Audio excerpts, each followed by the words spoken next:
আমার আম্মা বলতেছে কি, "কোনো কথা না, আগে পরে কোনো কথা না। অনেকের বাচ্চা তো ৩ মাসে নষ্ট হয়ে যায়। দেখ তোরটা নষ্ট হয়ে যায় কিনা।" তো তখন আমি এরকম ২ সাইডে বেড ধরে দাঁড়ায় আছি। পরে বুঝতে পারছি ওখানে লাশ রাখা ও মেয়েটার সামনে সন্ধ্যার দিকে। আসার পর থেকে আমি একদম চুপচাপ। কোনো কথা বলি না।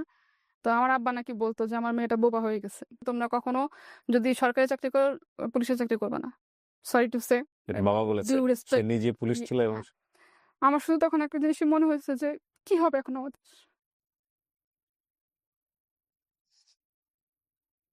বাসায় যখন আসতাম আমার কাছে মনে হতো কি আমি দুনিয়ার সবথেকে বড় ভুল করছি এটা।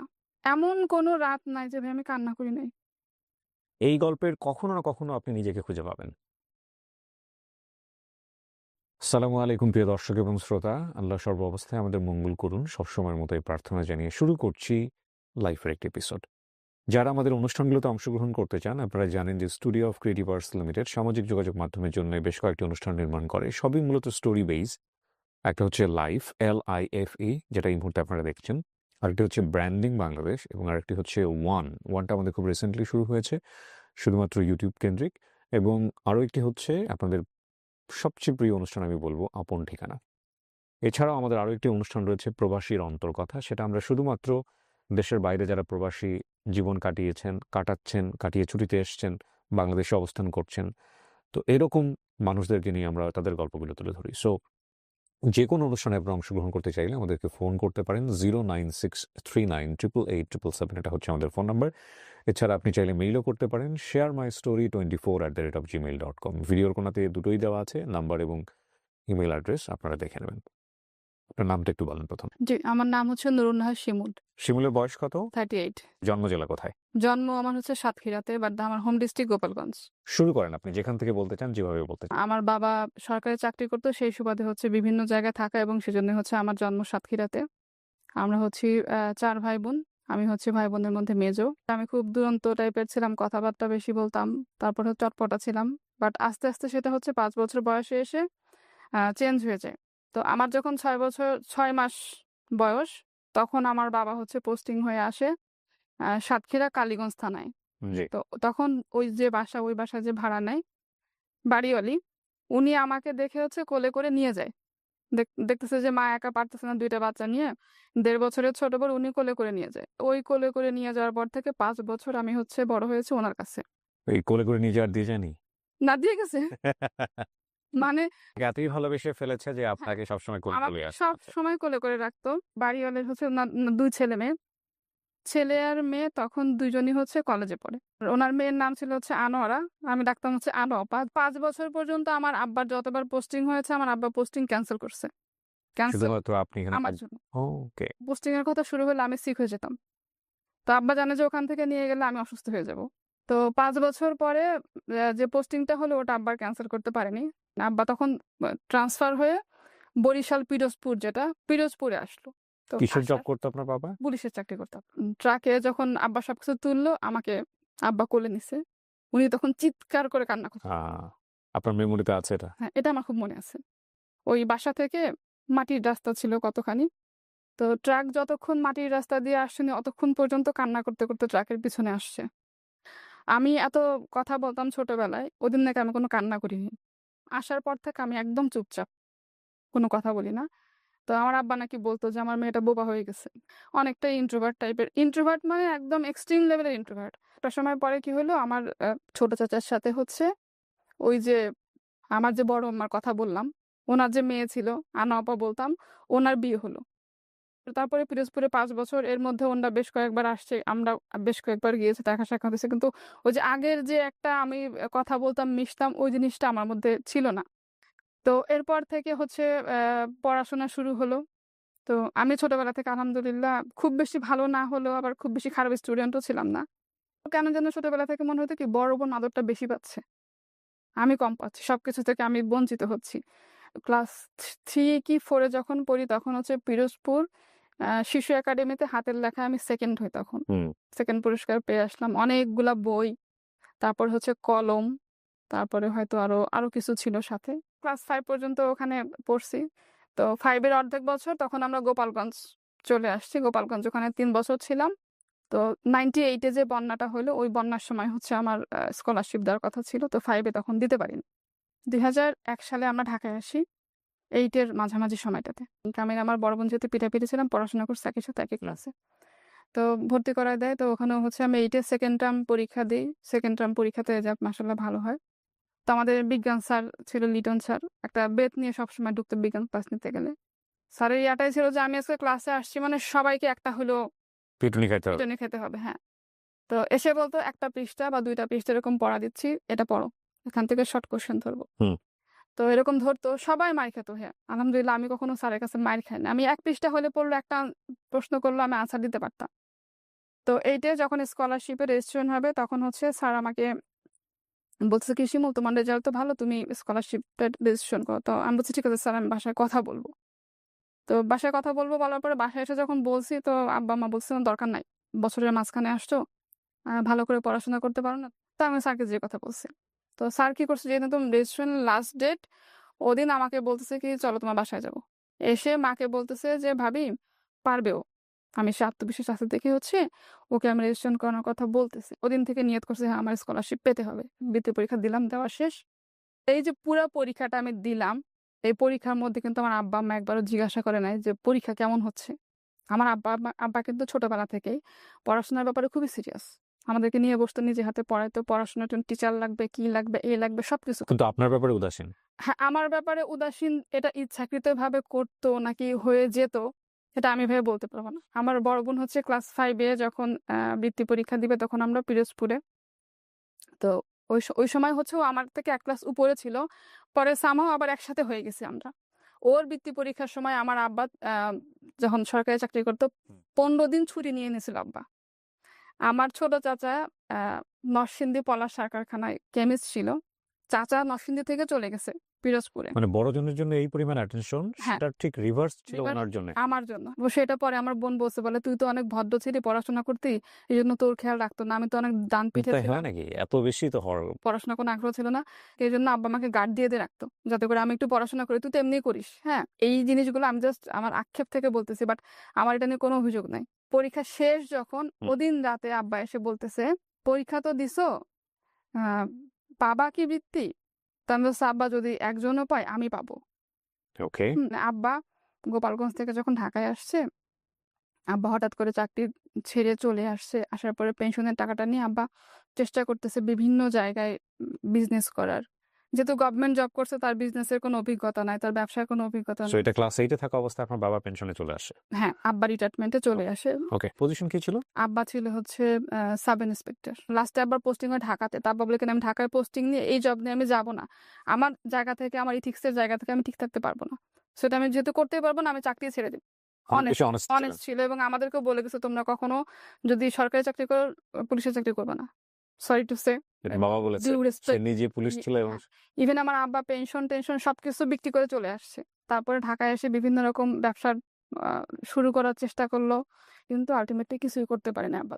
পরীক্ষার রেজাল্ট যেদিন দিল, ওই হচ্ছে আমার বোন আবার স্কুলে যায়নি। আমি স্কুলে গেছি। আমি জানতাম না ওদিন রেজাল্ট দিবে। তো লিটন স্যার কি করছে, খাতা রেজিস্টার খাতা নিয়ে প্রত্যেকটা ক্লাসে গিয়ে নাম্বার সহ বলতেছে, নুরুন নাহার বাংলায় এত, ইংলিশে এত, ম্যাথে এত। তো আমার ক্লাসে এসেও বলছে, সবাই আমার দিকে তাকাচ্ছে কিন্তু স্যারের ভয়ে কিছু বলতেছে না। দেখে আমিও চুপচাপ, আমি কিছু বলতেছি না। আমার মধ্যে কোনো এক্সাইটমেন্ট নাই। আমি চুপচাপ শুনে বসে আছি। তো স্যার কি করছে, সব বলে টলে অফিস রুমে গিয়ে, আমাদের বাসায় তখন TNT ফোন ছিল, ল্যান্ড ফোনে স্যার ফোন করছে। ফোনটা ধরছে আমার বড় বোন। বড় বোন যখন শুনছে, ও খুশিতে বাসার কাপড় পরে স্কুলে চলে আসছে। এসে আমাকে বলতেছে কি, তুই কি ক্লাসের মধ্যে বসে আছিস, তুই এত সুন্দর রেজাল্ট করে? আমি হলে তো মাঠে গিয়ে দৌড়াতাম। বলে আমাকে টেনে নিয়ে গেছে।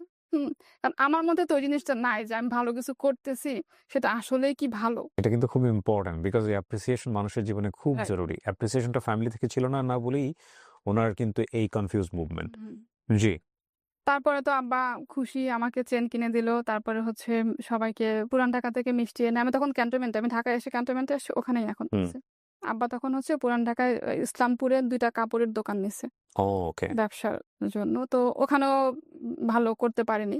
ক্লাস 9 এ যখন স্যার আমাকে জোর করে দেওয়া হলো সায়েন্স। আমি নিব না। না স্যার আমি পারব না।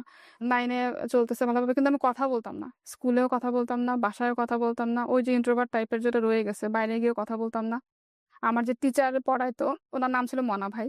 তো মনা ভাই হচ্ছে আমাকে আর আমার বড় বোনকে একসাথেই পড়াতো। আমার বড় বোন ছিল আর্টস, আমার ছিলাম সায়েন্স। তো মনা ভাই তখন রাগ হয়ে একদিন বাসা থেকে চলেই গেছে। যে আঙ্কেল খালু আপনার মেয়েকে আমি পড়াবো না। তুমি কথা বলে না। ওকে আমি পড়াবো না। এরকম টাইপের ছিলাম। বলতাম না। আমার কথা হচ্ছে আমি যেটা পারতেছি আমি লিখে দিচ্ছি।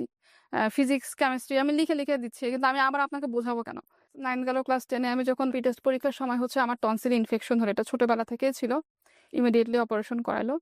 করানোর পর তখন আমাকে ডাক্তার আব্বাকে বলে দিছে যে, টানা ১ বছর কিন্তু ওর এরকম জ্বর, ঠান্ডা, কাশি থাকবে এবং হুম। সারাক্ষণ ঘুমাবে। আব্বা বলছে কি, "তাহলে তুমি এবার ম্যাট্রিক পরীক্ষাটা দিও না।" তো আমি বলছি, আচ্ছা। "না আব্বা আমি দেই। কারণ আমি কোনো ইয়ার গ্যাপ দিব না।" হুম। যাই হোক পরীক্ষা দিলাম কিন্তু পরীক্ষা দিছি পরে হচ্ছে আমি ঘুমায়ে পরীক্ষা দিছি এরকম টাইপের। তারপর আলহামদুলিল্লাহ যেটা করছে রেজাল্ট মোটামুটি ভালোই, খারাপ না। এরপরে ভর্তি হলাম ইন্টারে শাহিনে। ইন্টারে আমি চেঞ্জ করে ফেলছি। সায়েন্স থেকে কমার্সে চলে আসছি। তো ইন দ্য মিন টাইম আব্বার যে হুম। ব্যবসা কিন্তু দিন, দিন খারাপ হচ্ছে। ধরো যেহেতু উনি ব্যবসায়ী ছিলেন না, অভিজ্ঞতা ছিল না। ম্যাট্রিক পরীক্ষার পরে আমি হচ্ছে এয়ারফোর্সের যে মহিলা কল্যাণ সমিতি, ওখানে ৯ মাসের ট্রেনিং করি কাটিং এর উপরে। এরপর থেকে বাসায় বসে মেশিনে জামাকাপড় সেলাই করতাম। নিজেরটা করতাম। আশেপাশে মানুষের অর্ডার কাজ দিত ভালো হতো দেখে। আমার ওই টাকা দিয়ে আমি নিজে চলতাম। আমার তখন কিন্তু আব্বার অ্যাবিলিটি আছে। এটা আমি চাইতাম না। যতটুকু লাগে ওটা দিয়ে আমি পূরণ করতাম। কি লক্ষ্মী একটা মেয়ে না? মানে আমাদের ফ্যামিলিতে কিন্তু এটাই বলে যে, থাকে না যে মা বলে খুব শখ করে যে আমার মেয়েটা খুব লক্ষ্মী। উনার গল্প শুনে মনে হচ্ছে যে তখন পর্যন্ত উনি খুবই লক্ষ্মী একটা মেয়ে। জি। কোনো প্যারা নাই। মানে বাপ-মায়ের না, কোনো প্যারা না। আমার প্যারা পাইনি ভাই। আমার আম্মা আমাকে বলত যে, "তোকে মনে হয় আমি কখনো হাত ধরে লেখা শিখাইনি।" যে তার বাচ্চা-কাচ্চা আছে তারা রিলেট করতে পারবে না। এছাড়া পারবেন না। জি। ইন্টার 2nd ইয়ারে যখন হুম। তখন হচ্ছে আব্বা ব্যবসায় বড়সড় একটা লস হইলো। বাসায় বসা। আব্বার ভেতর চিন্তা, সারাক্ষণ শুধু চিন্তা। চিন্তা করি, দুশ্চিন্তা কম করি, চিন্তা করি বেশি আমি। তো আমি চিন্তা করতাম আব্বার কি হয়েছে, কি হয়েছে? তো পরে আস্তে, আস্তে আম্মা থেকে শুনতাম একটু। ৬ সালে যখন ইন্টার পরীক্ষা দিব, তার ২-৩ মাস আগে থেকে আমাদের ফিন্যান্সিয়াল অবস্থা মোটামুটি খারাপ বলাই যায়। ৫ বছরে কিচ্ছু করতে পারিনি। বরং যে ক্যাশ টাকা ছিল সেগুলা হচ্ছে আব্বার সব লস করছে। লস। ভাইরা কি আপনাদের ছোট ছিল? সবার ছোট। ৩ বোনের ছোট ভাই। সবাই পড়াশোনা করছে? সবাই পড়াশোনা করছে একসাথে। তার আগ পর্যন্ত আমরা কখনো দেখিনি যে আমাদের ফ্যামিলিতে কোনো সমস্যা। আমার আব্বা আমাদেরকে মানে ওই যে মাথায় রাখলে উকুনে খাবে, মাটিতে পড়লে পিঁপড়ায় খাবে এরকম করে বড় করছে। দায়িত্ববোধটা আসলে কিন্তু আল্লাহ সবার মধ্যে দেন না। ইন্টার পরীক্ষা দিলাম আলহামদুলিল্লাহ রেজাল্ট ভালো হলো। আমার বোনও তখন ভালো করছে। ওরা আমি একসাথে পরীক্ষা দিছি। ইন্টার পরীক্ষার পরে হচ্ছে সব ফ্রেন্ডরা ভার্সিটি কোচিং এ ভর্তি হবে। তো আমি আমি তখন বুঝতে পারতেছি না যে আমি সামনে পড়াশোনা কন্টিনিউ করতে পারবো কি পারবো না। হঠাৎ করে আমাদের ফ্যামিলির অবস্থাটা এরকম আস্তে, আস্তে করে ডিভাইড হয়ে যাচ্ছে। অন্যান্য ফ্রেন্ডরা সবাই কোচিং এ ভর্তি হচ্ছে। আমাকে স্যার বলতেছে, আমি ভর্তি হইনি। তো স্যার বাসায় ল্যান্ড ফোনে ফোন করছে। আব্বাকে বলছে যে, "আঙ্কেল এরকম শিমুল তো ভালো স্টুডেন্ট মাশাআল্লাহ রেজাল্ট ভালো মোটামুটি করছে। ওকে একটা ভার্সিটি কোচিং এ ভর্তি করায় দেন। আমার রেফারেন্সে আমি ভর্তি করায় দিচ্ছি। হয়তো ভালো কোথাও চান্স পাবে।" তো আব্বা বলে কি যে, ওকে জিজ্ঞাসা করেন ও কি বলে?" আমি বলছি, "না আব্বা আমি ভর্তি হব না।" কারণ আমার তখন মাথায় কাজ করতেছে আমার কিছুটা করতে হবে। আমি যদি ভার্সিটি কোচিং এ ভর্তি হই, আমি তো সেই কাজটা করতে পারব না। আমার এখন ইয়ে আছে যে আমি টিউশনি করব। ওই যে আমার স্যার ছিল, আমাকে দিয়ে যে স্কলারশিপ দেওয়া হলো ক্লাস 8 এ, ওই স্যার একটা কিন্ডারগার্টেন স্কুল ওপেন করছে। আমাকে বলছে, "শিমুল তুমি ওখানে জয়েন করো তোমার পরীক্ষার পরে।" পরীক্ষা দিয়ে পরের দিনকে ওই স্কুলে আমি জয়েন করছি। কি হিসেবে? টিচার হিসেবে? টিচার হিসাবে। ৳৭০০ বেতন ২০০৬ সালে। তারপর হচ্ছে এই ব্যাপারটা কোচিং এ ভর্তি হয়নি। ২০০৬ সালে ৳৭০০ বেতন। হ্যাঁ, কিন্ডারগার্টেন স্কুল। ২০০৬ সালে আমি রিলেট করতে পারি। ২০০৬ সালে আমার রেডিও টুডেতে জয়েন। সো আমি ৳১০,০০০ স্যালারি পাইতাম। স্কুলগুলোতে তো এমনিতেও ভাই বেতন কম। এক্সাক্টলি। কেজি স্কুল যেগুলা। সো ৳১০,০০০ তখন আমার কাছে অনেক টাকা বাই দ্য ওয়ে। কারণ আমি তখন ৳১,৫০০ দিয়ে ইউনিভার্সিটিতে চলতাম। ইউনিভার্সিটির হলে থাকতাম আরকি। সো ৳১০,০০০ পাওয়ার পরে মনে হয়েছিল আমি এত টাকা দিয়ে কি করব? সো আমি আপনাকে রিলেট করার চেষ্টা করছি। আসলে ৳৬০০-৭০০ তখন কত টাকা? জি। কেজি স্কুল তো এমনিতে এখনো তো কিন্ডারগার্টেন স্কুলগুলোতে বেতন খুব একটা বেশি না। হুম। হ্যাঁ, তো সেই হিসেবে তখন ৳৭০০। ১ম মাসে আমি যে কয়দিন কাজ করলাম ৳৩০০ স্যালারি পাইছি। ৳৩০০ মাইনাস হয়েছে, প্লাস হ্যাঁ, হয়েছে ওই ৳৩০০। ১ম মাসে যে কয়দিন হুম। কাজ করছি ওই কয়দিনের টাকা। ওই টাকাটা এনে মার কাছে দিছি। মা খুব খুশি। আমার মেয়ের জীবনের ১ম ইনকাম। আব্বা কেন জানি খুশি হয়নি। কারণ আব্বার ভিতরে ওই চিন্তা, সংসারের চিন্তা ভিতরে তার। সবাই ভর্তি হয়ে যাচ্ছে, সবার পড়াশোনা হয়ে যাচ্ছে, কোথাও ভর্তি হয় নাই। তারপরে কি করলাম, একদম লাস্টে এসে কোথাও কোনো কিছু না করে আমার বোন ভর্তি হলো তিতুমিরে। আর আমি কোথাও কিছু না করতে পেরে, কোথাও কোনো চান্স, পরীক্ষা দিনে কোথায় চান্স পাবো না পেরে, লাস্টে আমি ভর্তি হলাম তেজগাঁ কলেজে ম্যানেজমেন্টে। তো ওই টাকাটাও হচ্ছে আমার খালাতো ভাই দিছিল, ভর্তির ফি যেটা। তখন আব্বার অবস্থা খুবই খারাপ, আব্বা তখন আস্তে আস্তে করে অসুস্থ হচ্ছে। আমি স্কুলে জব করতেছি, প্লাস হচ্ছে স্কুলের পাশে কয়েকটা টিউশনে নিলাম। 12টা-1টা পর্যন্ত ক্লাস করার পরে আমি যদি ওখান থেকে বাসায় আসি, আমার যাওয়া আসা 5 টাকা 5 টাকা 10 টাকা রিক্সা ভাড়া দিতে হবে। তখন সিঙ্গারা বোধহয় 3 টাকা করেছিল। স্কুল 12টা-1টার সময় যখন ছুটি হতো, 2টা সিঙ্গারা কি স্কুলের বারান্দায় বসে থাকতাম। 3টা-4টার দিকে 2টা স্টুডেন্টকে পড়াইতাম। মানে তখন মোটামুটি আমার 4-5টা স্টুডেন্ট হয়ে গেছে। সারাদিন ঘুরে ঘুরে ওদেরকে পড়াইতাম। একবারে সন্ধ্যাবেলা বাসায় আসতাম। যদি স্টুডেন্টদের পড়াইতে গেলে নাস্তা দিত, সেটা খেতাম, খুবই স্বাভাবিক। এই নাস্তাটা কিন্তু আপনারা যারা দেন রেগুলার দিবেন প্লিজ। মাঝে মাঝে বন্ধ করলে এটা খুবই ব্রেনের ওপরে চাপ পড়ে এবং এটা আপনার বাচ্চার জন্যই ক্ষতিকর। আমি না, টিউশনি করেছি তো আমি জানি। আমি এই কথাটা ভাই হাসতে হাসতে বলতেছি, কিন্তু দিস ইজ দ্য আমি সিচুয়েশন। আপনাকে আমি রিলেট করতে পারি, আমি ইউনিভার্সিটি টিউশনি করেছি তো আমি রিলেট করতে পারি। এটা খুবই ইম্পর্টেন্ট এবং এমনও হতো যে পড়াচ্ছি কিন্তু খেয়াল আছে কখন নাস্তাটা আসবে। নাস্তাটা আসবে এবং এটা আপনাদের কাছে ইম্পর্টেন্ট না হলেও এটা খুবই খুবই। ইম্পর্টেন্ট। এবং আপনার বাসায় যদি কোনো টিচার এরকম থাকে তার প্রতি আপনারা এই কনসেন্ট্রেশনটা দিবেন এবং এটা খুব জরুরি। শুধুমাত্র এই মানে খাওয়া না, মাঝে মাঝে তাকে বোনাস দিয়ে দিন, মাঝে মাঝে তাকে ভালো কিছু গিফট করেন।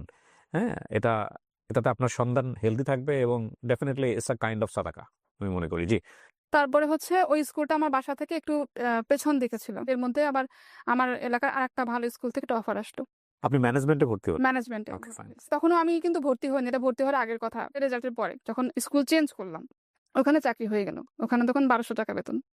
খুব একটা কলেজে আমি যেতাম না তখন, ওই যে অনার্সে ভর্তি হলাম তেজগাঁ কলেজে।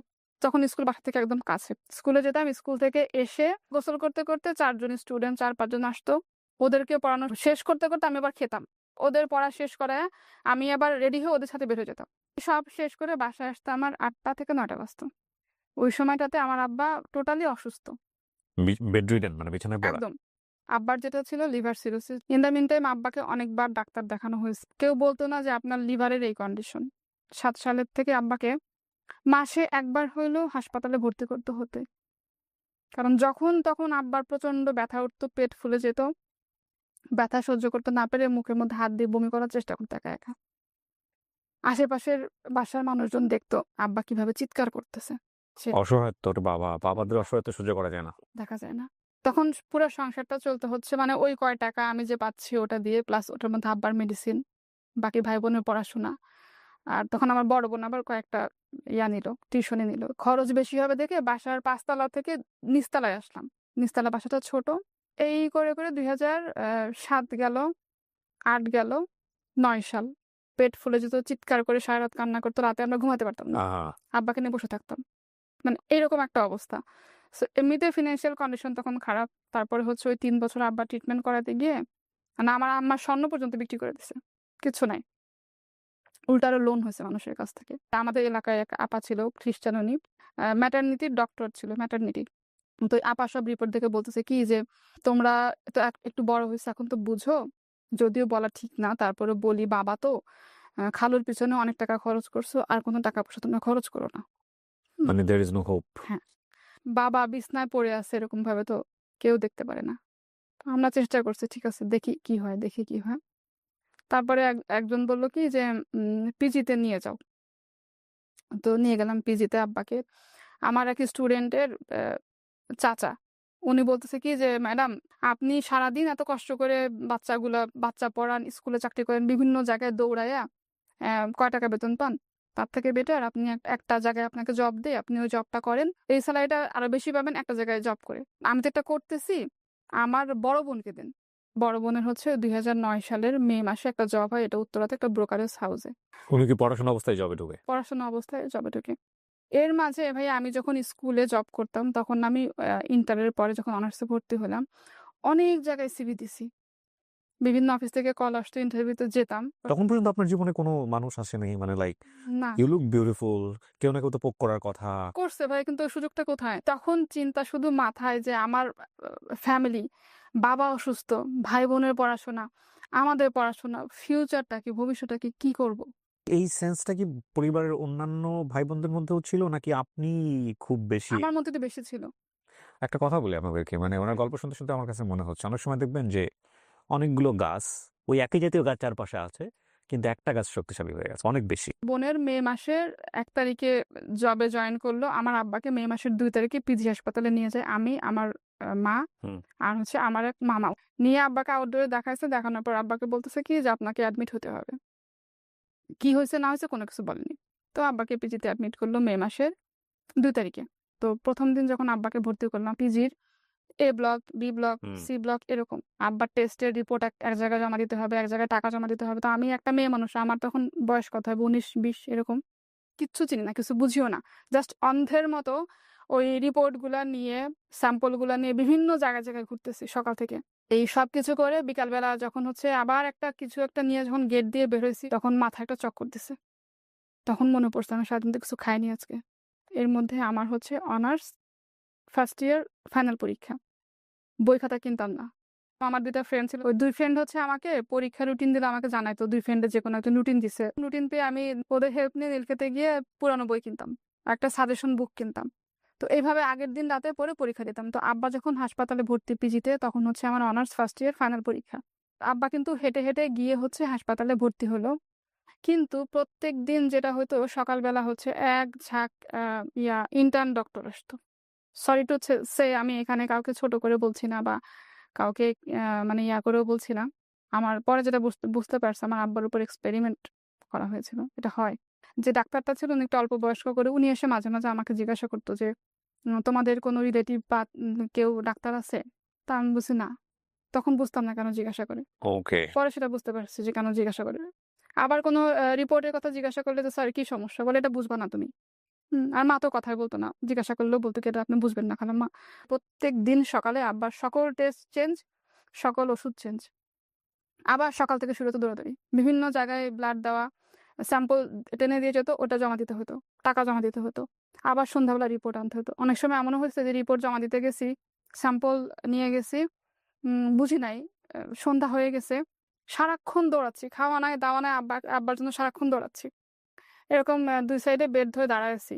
পরে বুঝতে পারছি ওখানে লাশ রাখা ও। ওয়ার্ডের সামনে সন্ধ্যার দিকে। তারপরে শুরু হলো আব্বাকে প্লাজমা দেওয়া। প্রথম 2-3টা প্লাজমা দিতে পারলাম, 4-5 জন ডোনার পেয়ে। এরপরে প্লাজমা কিনতে হইতো। ঘন্টার পর ঘন্টা গিয়ে ব্লাড ব্যাংকে বসে আছি আব্বার প্লাজমার জন্য। প্লাজমা দিতে হবে, থাকতো না প্লাজমা দিলে। লিভার সিরোসিস পেশেন্ট যারা, ওদের শরীর থেকে প্লাজমাটা বোধহয় কমে যায়। তখন আব্বার হচ্ছে পেটে পানি জমতো।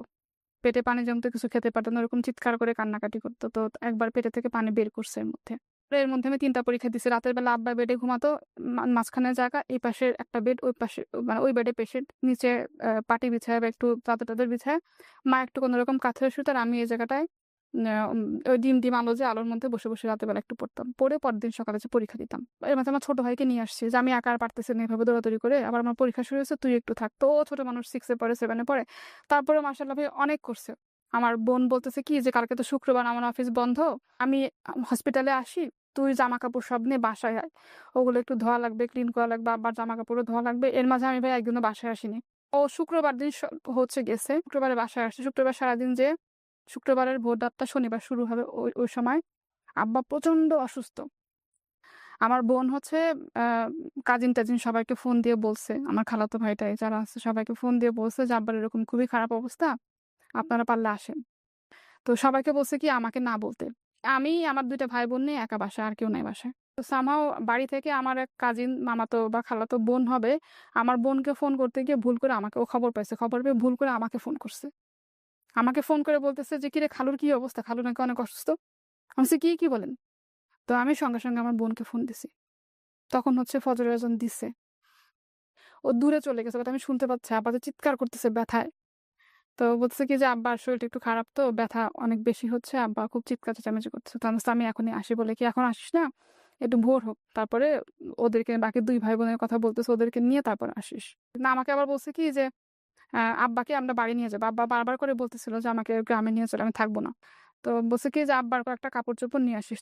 জামা কাপড় আমি একটা ব্যাগে করে জাস্ট কয়েকটা নিয়ে, তারপর আমার কোনো জামা কাপড় নেই, ওগুলো নিয়ে হচ্ছে আমি হসপিটালে গেছি। গিয়ে দেখি ভাই আব্বার মানে যে কন্ডিশন, আব্বার চিৎকার শুনে পুরুষ ওয়ার্ডের যত মানুষ ছিল সবাই ওখান থেকে বের হয়ে গেছে, কেউ থাকতে পারতেছে না, সবাই কান্না করতেছে আব্বা চিৎকার দেখে।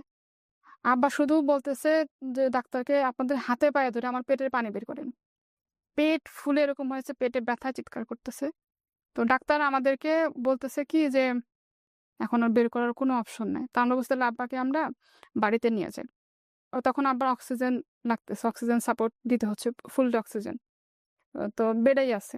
তো বলতেছে কি যে আপনারা যদি এখন গোপালগঞ্জ নিয়ে যান, অতখানি রাস্তা যেতে গিয়ে ওনার অক্সিজেন সাপোর্ট ফুল পাবে না, নিতে পারবেন না আপনারা।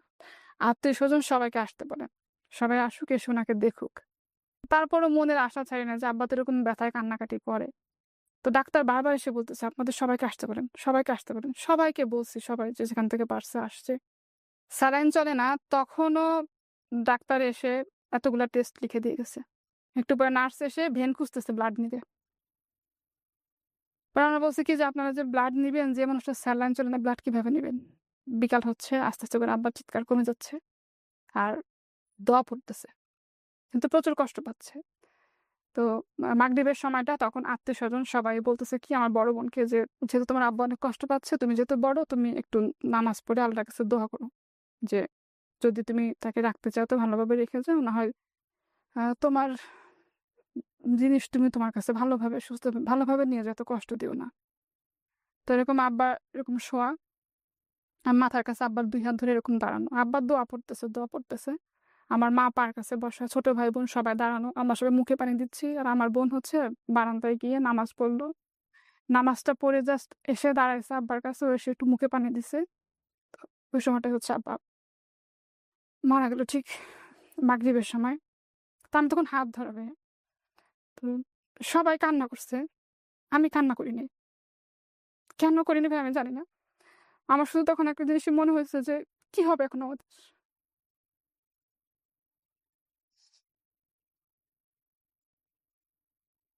মানে আব্বা অসুস্থ ছিল, মাথার উপরে একটা তো ছায়া ছিল, মুরব্বি ছিল।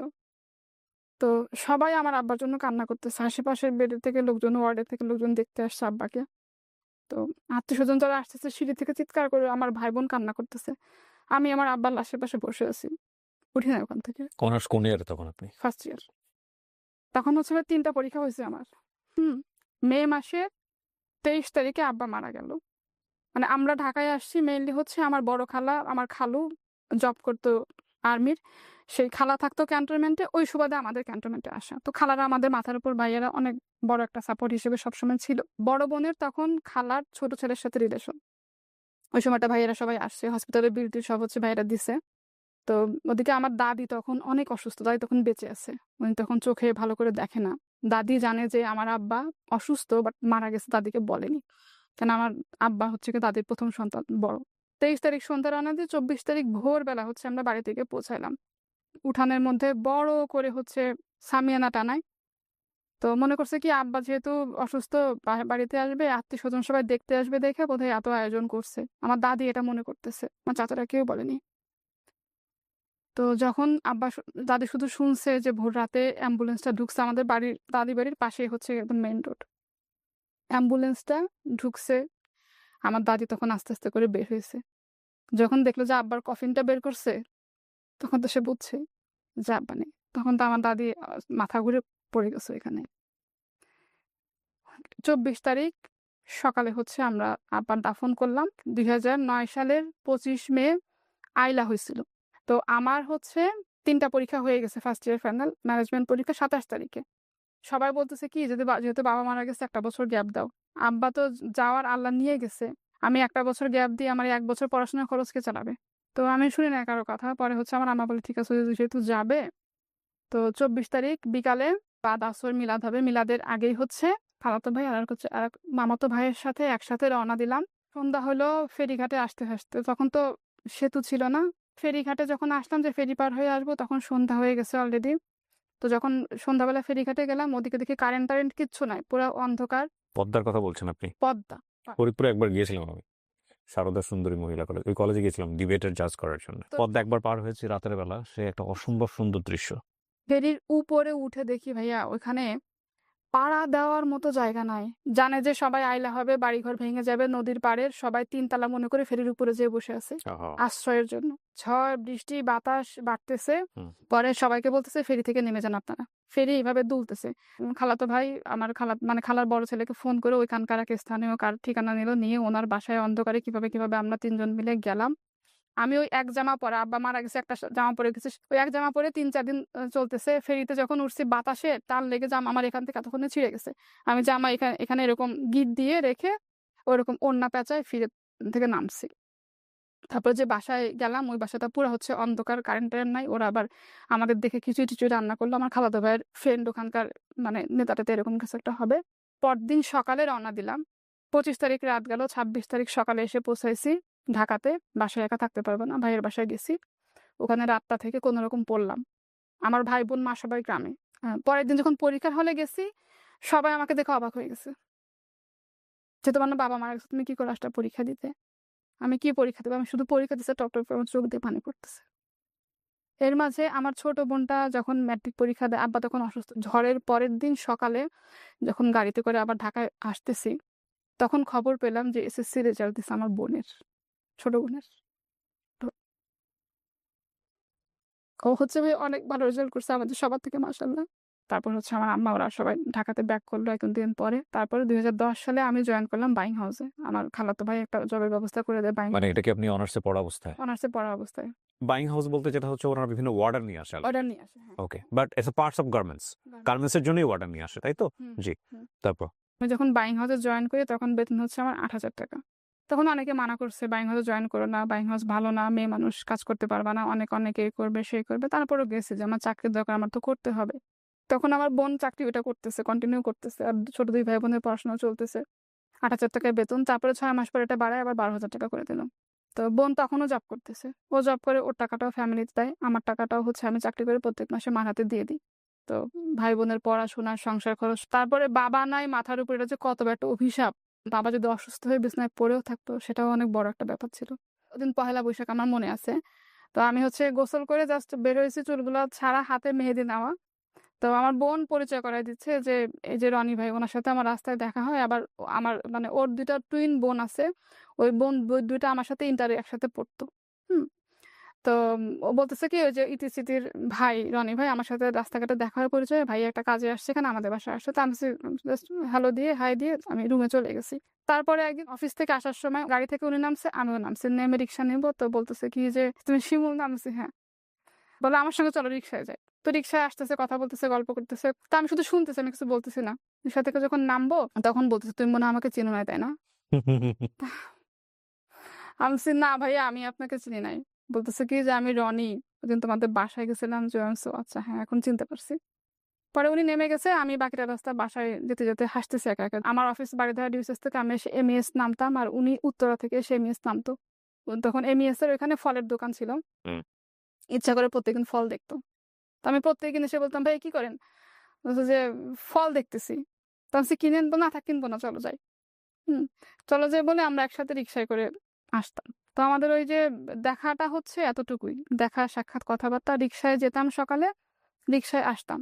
তারপরে হচ্ছে এরকম একদিন বলতেছে যে, "তোমার সাথে আমার একটু কথা আছে।" বসলো একটা রেস্টুরেন্টে, অফিস শেষ করে। বসে আমাকে প্রপোজ করলো, বলল। আগে থেকেই বুঝতেন যে হ্যাঁ, কিছু একটা হতে যাচ্ছে। বুঝতে পারছি।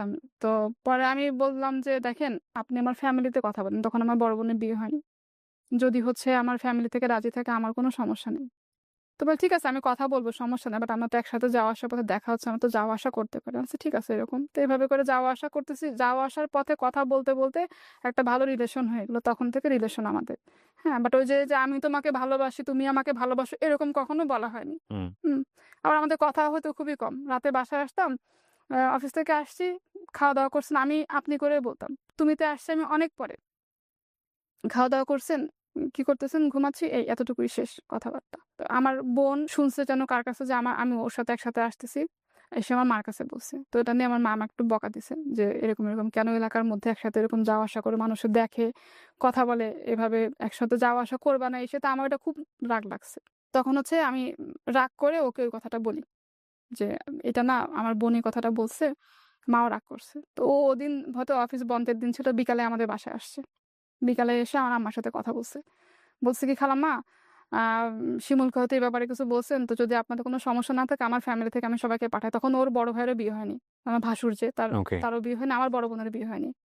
তো বলতেছে, "যদি আপনারা চান তো আমাদের ফ্যামিলি থেকে সবাইকে পাঠাই।" তো আমার মা বলে কি, "দেখো বাবা, তুমি যে কথাটা বলছো এটাই অনেক বড় একটা ব্যাপার। হ্যাঁ? এলাকার ভিতরে একসঙ্গে যাওয়া আসা করো তো মানুষে কথাবার্তা বলে, এই কারণেই আমি রাগ করছি। কিন্তু তুমি যে নিজ থেকে এসে কথাটা বলছো এটাতে আমি খুশি হইছি। বিয়ে-শাদীর সময় হোক আমরাই নিজ থেকে বলবো। কিন্তু চেষ্টা করে যাতে মানুষে কথাবার্তা না বলে।" তো তারপর যখন আমার মা জানলো যে আমার খালাতো ভাইয়ের ছোটবেলাকার ফ্রেন্ড আবার খালাতো ভাই ওরা একসাথে পাশাপাশি বাসায় থাকতো। আমার খালু আর ওর বাবা একসাথেই জব করতো। তখন আমার আম্মা একটু নিশ্চিত হইছে। এরপরে আমার বড় বোনের বিয়ে হলো। এরপরে ভাসুরেরও বিয়ে হলো। বোনের ১০ সালে বিয়ে হলো।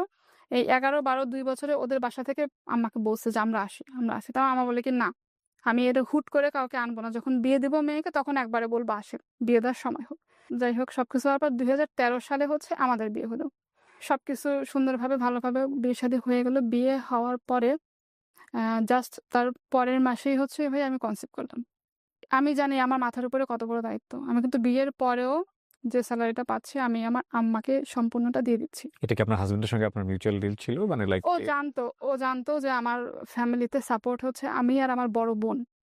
সাপোর্ট দেওয়ার মতো কেউ না। তখনও ছোট ভাই-বোন পড়াশোনা করে। আমরা যে বেতনের টাকাটা পাই, ওই টাকাটা আম্মাকে দিই। ওটা দিয়ে হচ্ছে আমার আম্মা সংসার চালায়। বিয়ের পরে যদি আমি না দিই আমার আম্মা চলবে কিভাবে? এটা নিয়ে আমার আম্মা তখন চাইছিল যে আমাকে বিয়া তো আগে দিবে না। কারণ আমি আলহামদুলিল্লাহ একটা ভালো জব করতাম। তখন এই তখন ওই বাইং হাউস চেঞ্জ করে জয়েন করলাম মাল্টিন্যাশনাল একটা কোম্পানিতে। আম্মা জানতো যেহেতু ভালো একটা জায়গায় কাজ করে, কাজের প্রতি ডেডিকেশন আছে, ও ভালো করবে লাইফে। তো আম্মা চাইতো কি আমার বিয়েরও পরে হোক, আরো পরে হোক। আরো ভালো কিছু করি, ভাই-বোনদের পড়াশোনা হোক। তো এই কারণেই হচ্ছে অ্যা মানে বিয়েটা ওর ফ্যামিলি থেকে বারবার জোর দিছে, "না বিয়েটা হয়ে যাক, বিয়েটা হয়ে যাক।" তারপরে বিয়ের পরে যখন আমি কনসিভ করলাম, ১ মাস পরেই তো আমার ননাসকে আর আমার শাশুড়িকে আমি বললাম, "তোমার মাথার উপর অনেক বড় দায়িত্ব। তোমার ফ্যামিলির দায়িত্ব। সো তুমি যদি বেবি রাখতে পারো তো অবশ্যই রাখবা। আর যদি তুমি মনে করো তুমি এটা নিয়ে ক্যারি করতে পারবা না, তোমার জব ছাড়তে হবে, তাহলে তুমি ডিসিশন নাও কি করবা?" মানে জব ছাড়ার কথা একবারও বলে না আমার হাসব্যান্ড, শ্বশুরবাড়ির লোকজন কেউ বলেনি। তো আমি বলছি কি, "ঠিক আছে আমি একটু সময় নেই। কিন্তু আমার আম্মাকে বা আমার বোনকে কারো কাছে এখন এই কথা বলেন না।" আমার শাশুড়ি এক্সাইটমেন্ট ধরে রাখতে না পেরে আমার আম্মাকে ফোন দিছে। হুম। "বেয়ান আপনি তো নানি হবেন।" হ্যাঁ? তো আমার শাশুড়ি খুব খুশি। আমার আম্মা ওই কথা শুনে আম্মার প্রেশার বেড়ে গেছে। যে যদি এখন মেয়ে চাকরি ছেড়ে দেয়, সংসার চলবে কিভাবে? হ্যাঁ? খুশির খবর নাকি টেনশনের খবর চিন্তা করেন। জি। আম্মা আবার ফোন করে আমার বোনকে বলছে। আমার বোন আমাকে ফোন দিয়ে, "এটা কেন করলি? এই করলি, সেই করলি।" তো বলে পরে আবার বুঝাইছে যে, "দেখ যেহেতু হয়ে গেছে সাবধানে থাকিস।" ও তখন বেবি নেওয়ার প্ল্যান করতেছে না। ৩ বছর হয়ে গেছে ওর বিয়েরও তখনো বেবি নেয় নাই। অনেক বড় ভুল বোধহয় করে ফেলছি। তখন নিজের কাছে ফিল হচ্ছে এটা। পরে আমার ননাস ওরা বলতেছে, "কি করবা?" তো আমি বলছি কি, "আপা দেখেন যেহেতু আল্লাহ দিছে, আমি বেবিটা রাখবো। এরকম কোনো ভুল ডিসিশন আমি নিতে পারব না।" ৩ মাস পরের ১ম যখন আল্ট্রাসাউন্ড করলাম, করে ১ম ফোনটা আমার আম্মাকে দিছি। আম্মাকে ফোন করে বলছি কি যে, "মা, বেবির হার্টবিট আসছে আলহামদুলিল্লাহ ভালো আছে।" আমার আম্মা বলতেছে কি, "কোনো কথা না, আগে পরে কোনো কথা না। অনেকের বাচ্চা তো ৩ মাসে নষ্ট হয়ে যায়। দেখ তোরটা নষ্ট হয়ে যায় কিনা।" তো তখন আমি মানে এটা আমার সারা জীবনের কষ্ট। প্রেগন্যান্ট অবস্থায় একটা মায়ের জন্য কতখানি কষ্ট এটা আমি জানি।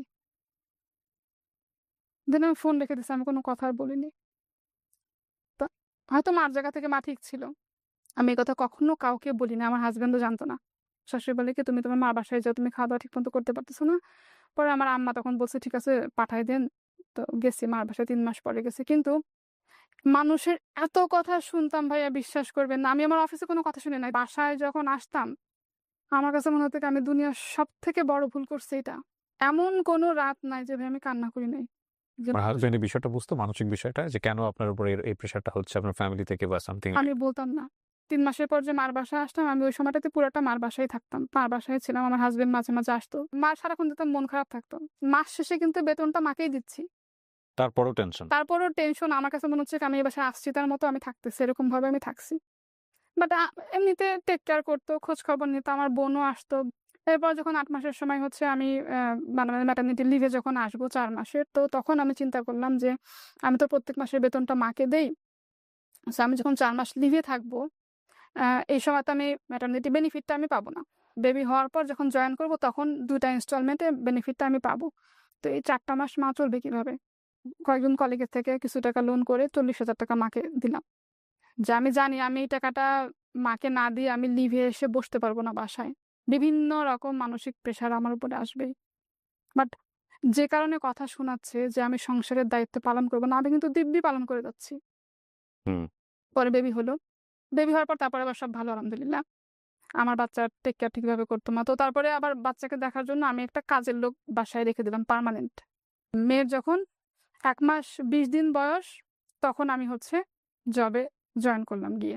এদিকে বাচ্চা হওয়ার পরে ওর খরচ বাড়লো, কাজের লোক রাখলাম আলাদা করে সেই খরচ বাড়লো, সেগুলো দিচ্ছি। আমার হাসব্যান্ডও কন্ট্রিবিউট করতেছে আমাকে। বাট আমার যে বেতনের টাকা, ৳1 কিন্তু আমার জন্য আমি রাখতে পারছি না। আগে যেভাবে মাকে দিতাম সেভাবে মাস সংসারে দিয়ে যাচ্ছি। আমার শ্বশুরবাড়িতে ৳1 দিচ্ছি না। তো বাচ্চার যখন 6 মাস বয়স তখন হঠাৎ মেয়ে অনেক জ্বর, প্রচণ্ড জ্বর। 103, 4 4-5 এরকম জ্বর। তো ওই সময়টা থেকে হচ্ছে ওর খুব ফ্রিকোয়েন্টলি জ্বর আসতো। ইন দ্য মিনটাইম আমার বড় খালা 2014 সালে মারা গেল। তখন হচ্ছে আমার বোন জব ছেড়ে দিয়ে আমার আম্মাকে আমার বোনের বাসায় নিয়ে গেল। তখন সবকিছু হচ্ছে আমি দেখতেছি। মেয়ের যখন 2.5 বছর বয়স 2016 সাল, হঠাৎ করে দেখলাম কি ওর গায়ে লাল লাল র্যাশ, তারপরে হচ্ছে এই রক্ত জমাট বাঁধলে ছোপ ছোপ যেরকম হয় না ওরকম। গুগলে সার্চ করার পরে যেটা জানলাম যে ওর হয়তো লিউকেমিয়া অথবা আইটিপি। ডাক্তার দেখালাম, দেখানোর পরে ডাক্তার ওর বাবা জিজ্ঞাসা করছে স্যার সিরিয়াস কোনো কিছু কিনা, বলে তো ডাক্তার বলছে কি যে আমরা এই মুহূর্তে এখনই কোনো কিছু বলতে পারবো না, ওকে টেস্টের রিপোর্টগুলো আগে পাই। 7 তারিখে ওকে ডাক্তার দেখালাম, 9 তারিখে সব রিপোর্ট পেলাম হাতে। তখন ওর প্লেটলেট কাউন্ট অনলি হচ্ছে 6,000। ডেঙ্গু হলে যে প্লেটলেট কাউন্টটা কমে যায় 1.5 লাখ থেকে 5 লাখ থাকার কথা। বেবির বয়স কত তখন? 2.5 বছর তখন। এই টেস্ট করতে হবে, এগুলো করতে হবে, এটার খরচ এরকম, তো ওকে ভর্তি করতে হবে। ওর বাবা খরচ তো পরের কথা, মেয়ের এই অবস্থা শুনে ওখানে বসে কান্নাকাটি শুরু করছে। ফোন দিয়ে আমাকে কান্না করতে করতে আর কিছু বলতে পারে না। তো সবাই মিলে বসে তখন ডিসিশন নিলাম যে ওকে শিশু হাসপাতালে ভর্তি করব। শিশু হাসপাতালে ভর্তি করলাম। ভর্তি করার পরে টেস্ট করার পর প্লেটলেট 9 তারিখে ছিল 6,000, 10 তারিখে কমে সেটা হলো 3,000। বিভিন্ন টেস্ট যা কিছু সবকিছু করালো। পরে আস্তে আস্তে ডাক্তার বলল এটা হচ্ছে আইটিপি। তো কাউকে বুঝাতে পারতাম না আসলে আইটিপি কি, ব্লাড ডিসঅর্ডার। এটা হচ্ছে 1 লাখে একটা বাচ্চার হয় বিশ্বে। ট্রিটমেন্ট শুরু করলো। ওনারা বলছে এটা লেন্দি ট্রিটমেন্ট, অনেকদিন সময় লাগবে। কিন্তু আমাদের তখন ফিনান্সিয়াল অবস্থা কিন্তু এত বেশি ভালো না। এর মধ্যে ওকে প্রথমে স্টেরয়েড দিল। স্টেরয়েড যেটা খেলে হচ্ছে মানুষ মোটা হয়ে যায়। 1 সপ্তাহের মধ্যে ওর ওয়েট 3 গুণ বেড়ে গেল। তারপর হচ্ছে খাওয়ার রুচি বেড়ে গেল। 2.5 বছর বাচ্চা একটা মুরগি এক জায়গায় বসে খেয়ে ফেলতো। একটা সংগ্রাম শেষ তো আরেকটা সংগ্রাম শুরু। ইন দ্য মিনটাইম আমি কিন্তু অফিস আমার চলতেছে ওখানে বসে। মেয়ের স্যালাইন চলতেছে, ইনজেকশন চলতেছে, ও ঘুমাচ্ছে, আমি ল্যাপটপে বসে কাজ করতেছি। ইন দ্য মিনটাইম আমি স্যালারিটা পাচ্ছি, মেয়ের ট্রিটমেন্টের খরচ না দিয়ে আগে মাকে টাকা দিচ্ছি। 21 দিন পরে যখন হচ্ছে দেখি ওর কোনো ইমপ্রুভমেন্ট নাই, ডাক্তারকে বললাম যে আমরা ওকে নিয়ে যাবো, বলে কি আপনাদের বন্ড সই দিয়ে নেওয়া লাগবে, এই অবস্থায় বাচ্চাকে নিতে পারবেন না। তো বলছে তাহলে যেহেতু আপনারা নিয়ে যাবেন আমরা আইভিআইজিটা করাই। 21 দিনে প্লেটলেট কাউন্ট 10,000-এর উপরে আর 1,000-ও বাড়ে নাই, 10,000। 21 দিন পরে যখন আইভিআইজি যখন শেষ হলো, 6টা ইঞ্জেকশন দেওয়া, তখন ওর প্লেটলেট কাউন্ট বেড়ে হলো 1,30,000। তখন ডাক্তার বলে কি এখন আপনারা নিয়ে যেতে পারেন বাচ্চাকে। কিন্তু এত কিছু করে যেহেতু প্লেটলেট কাউন্টটা বাড়ছে, 1 সপ্তাহের মধ্যেই হচ্ছে এটা আবার ফল করবে। তো ঠিকই তাই হলো, বাসায় নিয়ে আসলাম। এর মধ্যে আমরা প্ল্যান করতেছি ওকে নিয়ে আমরা চেন্নাইতে যাব। 1 সপ্তাহের মধ্যে ওটা কমতে কমতে 20,000 30,000 করতে করতে করতে করতে আবার সে 10,000-এ চলে আসছে। তখন একটু একটু করে নোজ ব্লিডিংও শুরু হয়েছে ওর। আমরা ওকে নিয়ে 2016 সালে সম্ভবত আগস্ট মাসে চেন্নাইতে যাই।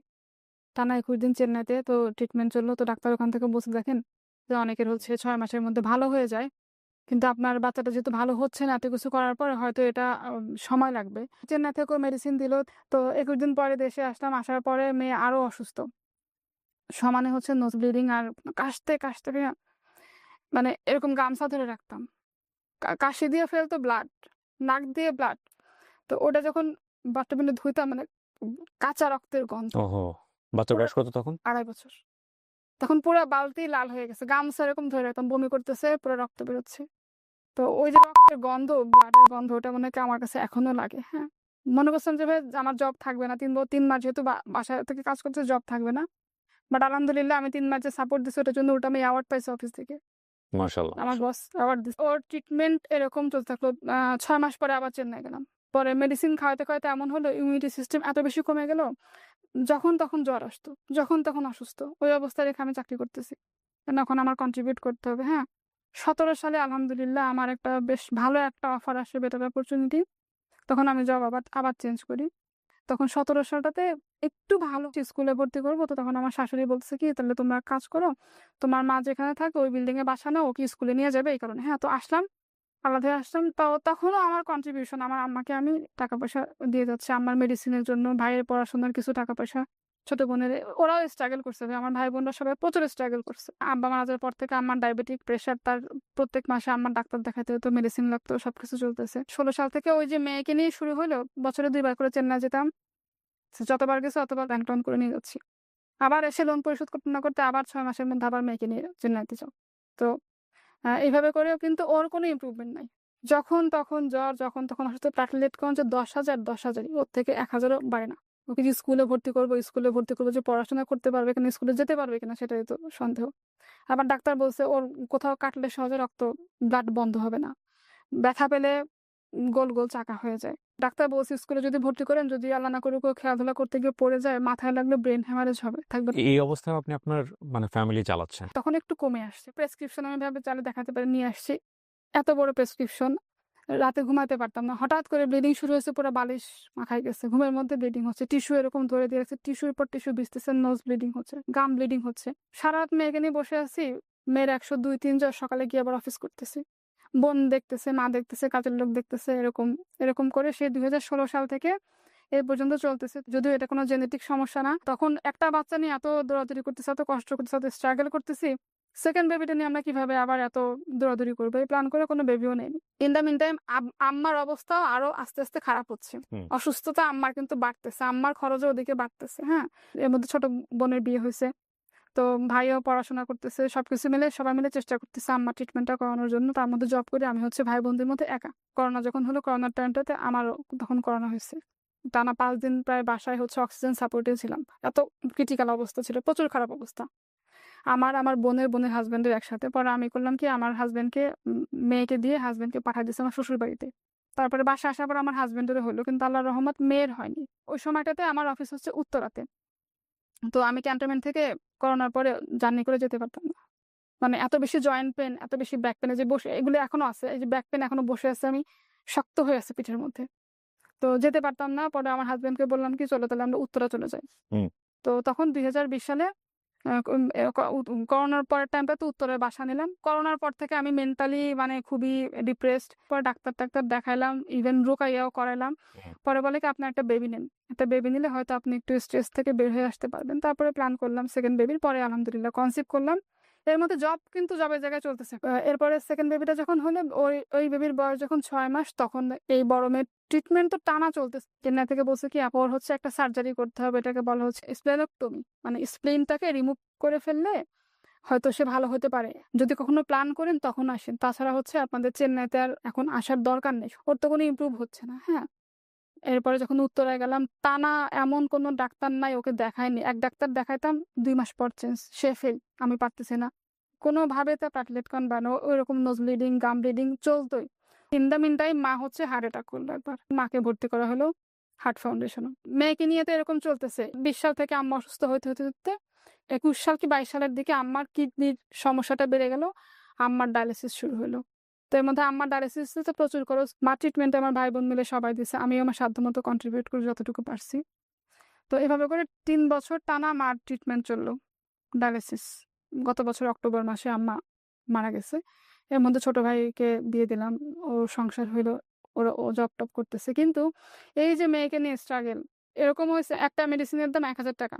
৩০ দিনে ৩০টা মেডিসিন। তো ডাক্তাররা বলছে আস্তে আস্তে বড় হতে হয়তো সমস্যাটা ঠিক হয়ে যাবে। কিন্তু এখন এটা হয়ে গেছে হচ্ছে আপনার ক্রনিক আইটিপি, যেটাকে বলে। মানে এভরি টাইম বেঁচে থাকা যুদ্ধের মতো করে। জি। বাট আমার যে লাইফের স্ট্রাগল, আমার যে জব ১৫ বছর ধরে যে আমি চাকরি করতেছি, এই ১৫ বছর জবের মধ্যে একটা দিন আমি ব্রেক নিইনি। যত যা কিছু আমার জীবনে হয়ে যাক, চাকরি চলতেছে।